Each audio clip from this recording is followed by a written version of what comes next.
At the academic core of the discussion around media literacy is media's undue influence. Whether direct or indirect, subtle or overt, many people surrounding the discussion of media literacy believe media has negative effects that can build if the consumer of said media is illiterate. So what is media literacy exactly? According to the Center for Media Literacy is the ability to access, analyze, evaluate, and create media in a variety of forms. Meaning, media literacy is not here trying to tell you how to think. It's used to get at the core of critical thinking about the media we consume. And at the core of critical thinking is comparative analysis. You need to have an open mind when consuming media. Media literacy means knowing where to look, how to look at it, and what their goal of sharing information is. All these things will play into the message, the information you receive as the consumer. For example, we'll use ourselves here at Elia Magazine. Our main purpose is to sustain and support the notion that literature and literacy is important and that it comes in various forms. This means that the tone of our content will always focus on these two goals in some way. This also means that we will support ideology that follows some of our core principles. What principles? That journalism is integral to a functioning society, that access to literature is one of the core foundation builders of a healthy mind, that the validity of literature coming in many forms is inherent, and that exposing more people to more information and perspectives of all kinds is one of literature's grand purposes. Our videos will always be geared towards these end principles and goals. It is why we choose the topic matter and the content we show. It is how we filter our stories. It is the purpose of this channel, to share and expose these things that we consider to be part of our core purpose.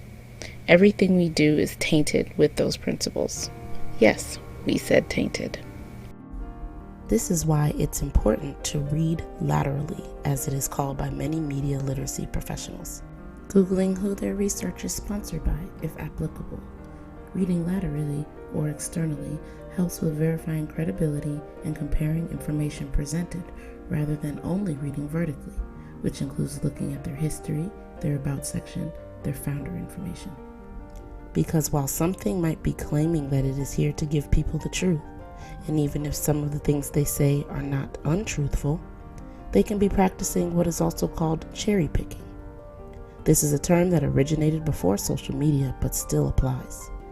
It refers to the common practice of when one picks the facts and truths that fit their initial motive, what they want to show or prove. That is not inherently bad. Cherry picking is practiced to an extent when something is being hyper-focused on, as in, the sharer wants to stay in a relevant arena and thus selects only what applies to their topic matter. However, this is still an example of why it is just as important to understand why something is being said and or shown, as it is to understand what is being said and or shown, so you can have a full picture and come to your own conclusions. A common enough example can be found with reports or video essays published on the internet and available to the public. A report may come out all about the benefits of consuming corn, canola oil, and corn syrup. Everything in the report is factual and has truth to it. But when you look up the sponsor of the research, it is the National Corn Farmers Association. You might immediately disregard the report as propaganda from professionals in a directly related field. Or you might immediately take a trusting to the report due to its backing by professionals in a directly related field. The decision is inevitably yours to make. What media literacy would help you to achieve is how you look at the information presented to you, knowing all the facts. To see not one side or the other, but to see the report for what it is at its simplest. A compilation of factual information put out by researchers who were sponsored by an association already financially invested in the research topic. Media literacy is what made you decide to see who sponsored the report in the first place.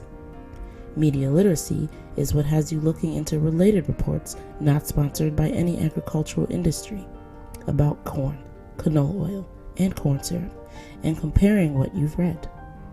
Media literacy implants the notion of it being okay to ask yourself why. It has you keep motive in the back of your mind when consuming media. Media literacy gives you the power to digest the vast amounts of sometimes conflicting information in the media and make sense of it for yourself and for your livelihood. Literacy itself is about expanding your knowledge base, opening your mind to possibilities, not shutting possibilities out or using information to degrade or be dismissive. Information and knowledge are power because they can lead you out of the fear that is caused by the unknown. Being literate about what you digest in media is important because it helps give you the tools to dissect the information and knowledge being presented to you as best you can. An example of media literacy in the social world that is already in casual practice is the public's increasing demand for transparency of individual creators and businesses.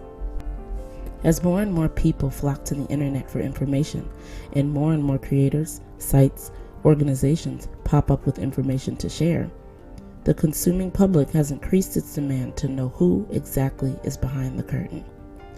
People have long demanded to know who is at the helm of an information helm, and with good reason. It helps gain perspective. We at Elia Magazine would like to add the idea that perspective seems to be a key factor of media literacy. But it isn't the sole path to media literacy. Media itself is more complex than that. Knowing who says something isn't going to cover all the bases, so what will? Next time on Why Literature, we explore some approaches on how to increase media literacy.